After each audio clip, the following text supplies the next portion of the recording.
오늘은 레위기 4장 속죄제에 대해서 살펴보겠습니다. 이 속죄제는 sin offering이에요. 하나님께 범죄한 사람이 제사함을 얻기 위해서 드리는 제사입니다. 속죄제는 자원제가 아니라 죄를 지은 모든 사람들이 드려야 하는 의무제입니다.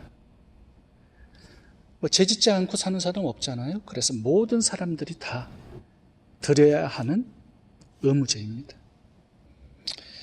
오늘 본문은 특별히 제사장에 대한 속죄제의 규례를 설명하고 있습니다. 우리들에게 주시는 교훈을 몇 가지 살펴보도록 하겠습니다. 2절 보겠습니다. 2절. 이스라엘 자손에게 말하여 이르라. 누구든지 여호와의 계명 중 하나라도 그릇 범하였으되, 이 단어가 다시 한번 13절에 나옵니다. 읽어보겠습니다. 13절. 만일 이스라엘 온 회중이 여호와의 계명 중 하나라도 부지 중에 범하여 허물이 있으나 스스로 깨닫지 못하더라. 여기 보면 여호와의 계명 중 하나라도 그릇 범하였으면, 그릇은 고의적이지 않고 실수나 모르고 범죄한 것입니다. 근데 여기에서는 하나라도 모르고 지었다 하더라도 하나님의 말씀 하나라도 범죄를 하게 되면 이 속죄제를 드리라고 말씀합니다.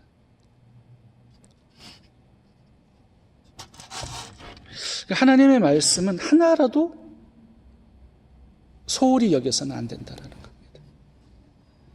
그러니까 중요한 게 있고 덜 중요한 게 있는 게 아니죠. 1.1핵이라도 소중한 것이죠. 하나님의 말씀이기 때문에. 그러니까 하나님의 말씀은 다 전체적으로 순종하고 지켜야 됩니다. 그런데 우리가 좀 빠뜨리고 지키지 못하는 것들이 있어요. 어떤 것일까요? 작은 죄라고 생각하는 것들을 우리가 잘 지키지를 못하죠. 예를 들면은 주일 성수는 이거 굉장히 우리에게 중요하게 여깁니다. 그런데 거짓말하지 말라. 이거 별로 중요하게 여기지 않거든요. 탐내지 말라는 이런 거 별로, 내면적인 죄를 별로 중요하게 여기지 않습니다. 도둑질은 굉장히 중요하게 여기고, 살인도 큰 죄인데 미워하는 거, 간음하는 거 굉장히 큰 죄인데 음욕을 품는 거, 이런 것은 보이지 않기 때문에, 감추어져 있기 때문에 소홀히 여길 수 있어요. 근데 주님은 살인죄보다 마음의 미움이 더 큰 죄다라고 말씀을 하고 있습니다. 안 보이기 때문에 회개가 어렵기 때문에 그런 것이죠. 가는 죄보다 더 심각한 게 마음에 감추어진 음욕이거든요. 이거 보이지 않아요. 내가 심각하게 생각해서 덜 추원해서 회개하지 않으면 꽁꽁 숨어서 마귀가 역사하는 그런 통로가 될 수 있거든요. 또 우리가 소홀히 여기는 죄가 뭐가 있냐면요, 원망 불평입니다. 이거 되게 우리가 심각하게 생각하지를 않아요. 근데 이스라엘 백성들이 이걸로 멸망을 했거든요. 예수님의 어린 양의 피로 구원을 받았어요. 그렇지만 무엇으로 멸망당했냐면 원망 불평으로 1세대는 광야에서 다 죽었습니다. 야고보서 5장 9절 이렇게 말씀합니다. 형제들아, 서로 원망하지 말라. 그리하여야 심판을 면하리라. 이게 심판을 가져오는 죄라고 말씀하는 거죠. 이스라엘 백성들을 하나님께서 본보기로 보여주시지 않았습니까? 근데 우리가 별로 심각하게 생각하지 않아요. 또 하나는 형제를 판단하고 비방하는 죄입니다. 이것도 마태복음 5장 22절 주님의 말씀을 들어보시기 바랍니다. 나는 너희에게 이르노니 형제에게 노하는 자마다 심판을 받게 되고, 형제에 대하여 라가라 하는 자는, 욕하는 자는 공회에 잡히게 되고, 미련한 놈이라 하는 자는 지옥불에 들어가게 되리라. 이게 심각한 죄란 말이죠. 지옥불에 들어가는 심판을 받는 죄잖아요. 형제를 미련한 놈이다 무시하고 판단하고 비방하는 거. 근데 우리가 이런 거 별로 심각하게 생각하지 않거든요. 그러니까 속죄제는 어떤 걸 목표로 하고 있냐면요, 작은 깨닫지 못하는 숨어있는 이 죄를 목표로 하고 있습니다. 이것들을 덜 추어내어서 하나님 앞에 회개하는 게 속죄제예요. 저는 이 속죄제를 생각하면서 제 자신이 소홀히 여기고 있는 하나님의 명령이 무엇인가를 한번 생각해 보게 되었습니다. 또 번뜩 생각나는 게 뭐냐면 데살로니가전서 5장 16절에 있는 말씀이에요. 항상 기뻐하라. 이게 힘들거든요. 스트레스가 많을 때 항상 기뻐하는 거 어려워요. 쉬지 말고 기도하라. 기도를 쉴 때도 많거든요. 바쁠 때니까. 범사에 감사하라. 우리가 항상 감사하기 어렵잖아요. 근데 이것이 그리스도 예수 안에서 너희를 향하신 하나님의 뜻이라고 말씀하셨습니다. 근데 우리가 그렇게 뜻대로 잘 살지를 못하는 것 같아요. 왜냐하면 이게 심각한 죄라고 생각하지 않거든요.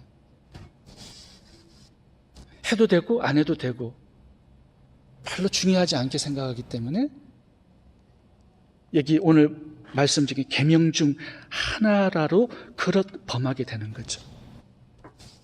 우리가 큰 것은 드러나요. 살인이나 간음죄 이런 것들은. 근데 우리 마음속에 생각 속에 부정적인 거, 원망 불평하는 마음과 언어들, 내면의 죄들을 한번 들여다보고 이걸 끄집어내어서 속죄제로 하나님께 회개하는 그런 시간들을 가져야 한다는 것입니다. 4장 11절 12절을 보겠습니다.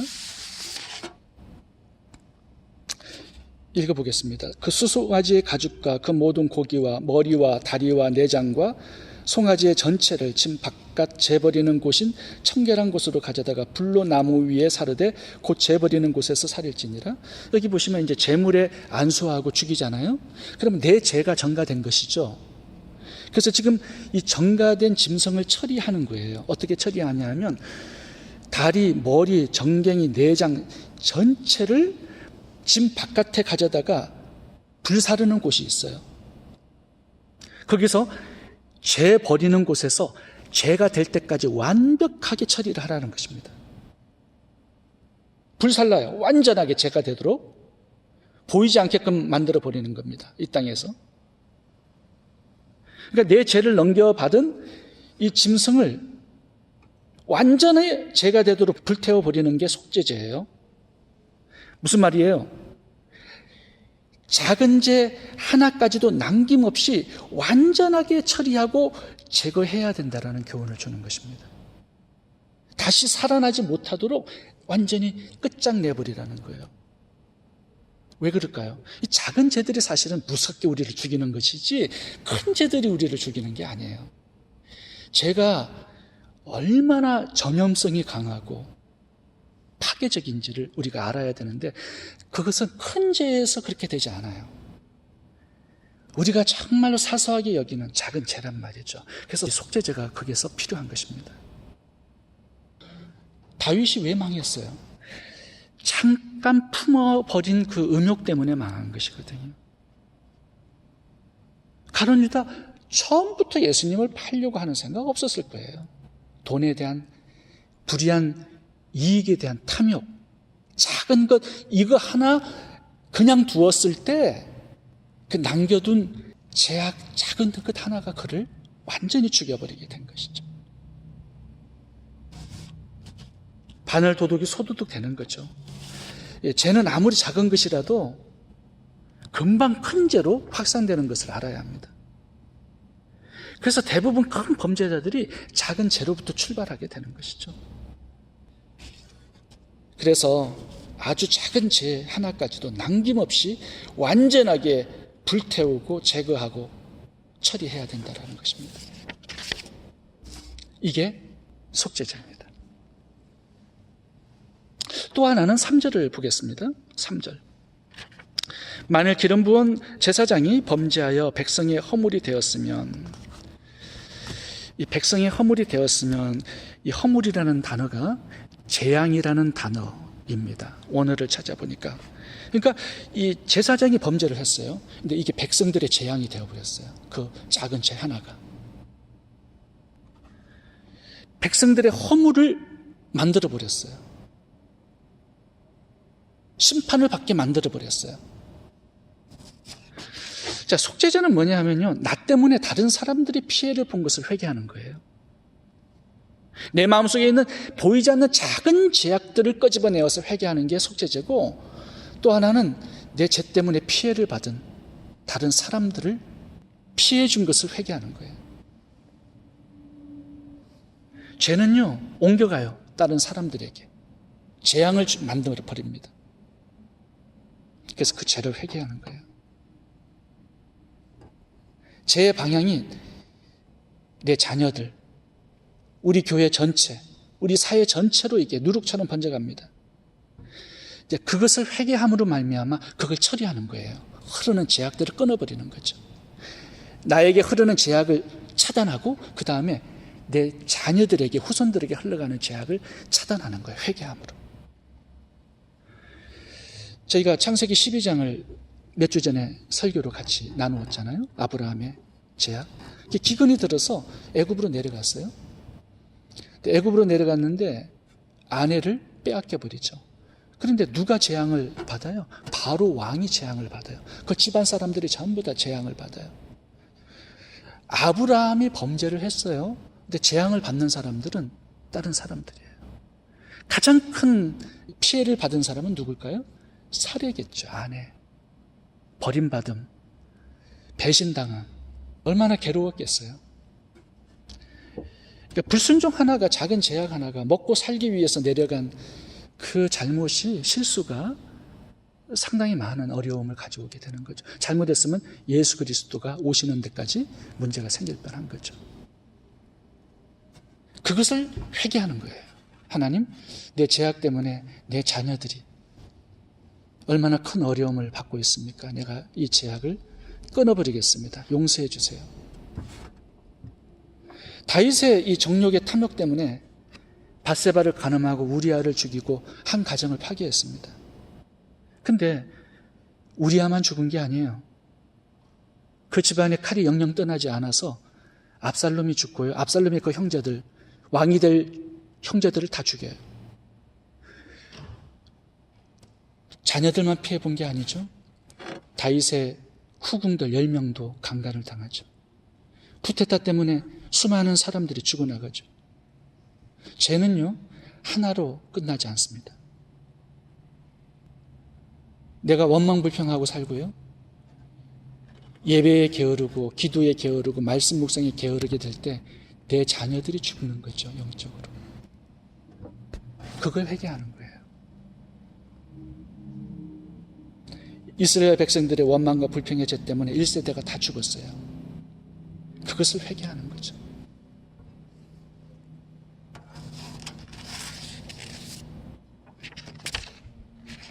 또 하나 살펴보겠습니다. 4절입니다. 4절. 그 수송아지를 회막문 여호와 앞으로 끌어다가 그 수송아지의 머리에 안수하고 그것을 여호와 앞에서 잡을 것이요. 제물에 안수해서 죄를 전가합니다. 이거는 모든 제사가 동일해요. 이 과정이 늘 있습니다. 죄를 전가해야 속죄가 일어나죠.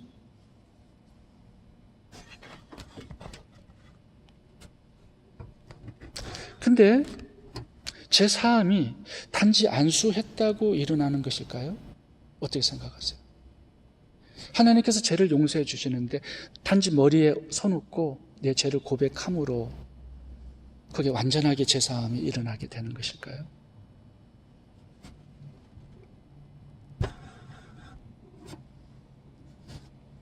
하나님께서 이사야서나 예레미야서를 보면 짐승 가져오지 말라고 그러세요. 피 가져오지 말라고 그러세요. 그러니까 형식적인 제사를 하나님께서는 받지 않겠다고 말씀하는 겁니다. 다시 말하면 형식적으로 회개하는 사람이 있어요. 형식적으로 예배 드리는 사람이 있어요. 그거 죄가 해결되는 게 아닙니다. 정말 죄를 아파하고 슬퍼하고 뉘우치는 진실한 회개의 마음, 이거에 죄가 전가되는 거예요.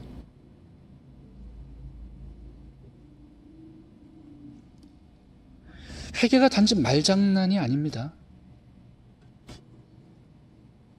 회개 없이 드려지는 희생제물은 아무런 의미가 없습니다.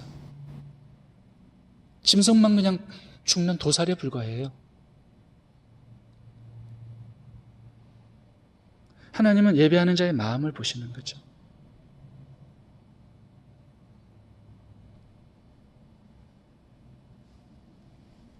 정말 마음이 아프고 괴롭고 다윗처럼 침상을 눈물로 적시는 그런 회개가 있어야 그 통회하는 마음 속에서 죄가 전가되는 것이죠. 하나님께서 그 죄를 용서해 주시는 거죠.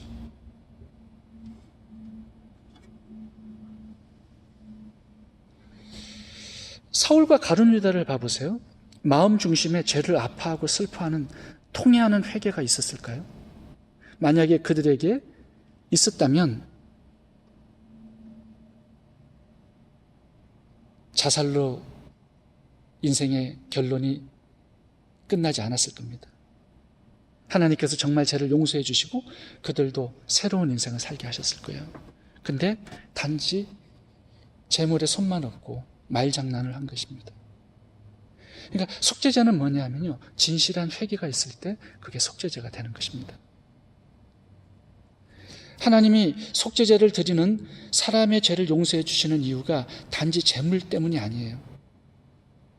마음속에 진심으로 죄를 아파하고 돌이키고자 하는 그 회개의 마음이 있기 때문에 용서해 주시는 것입니다.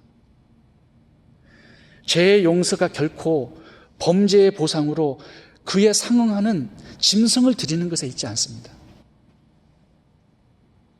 그래서 참된 회개에는 합당한 열매가 맺히는 거예요. 마태복음 3장 8절, 그러므로 회개에 합당한 열매를 맺고. 속죄제의 마지막 부분을 살펴보겠습니다. 13절, 14절, 15절 읽겠습니다. 13절, 14절.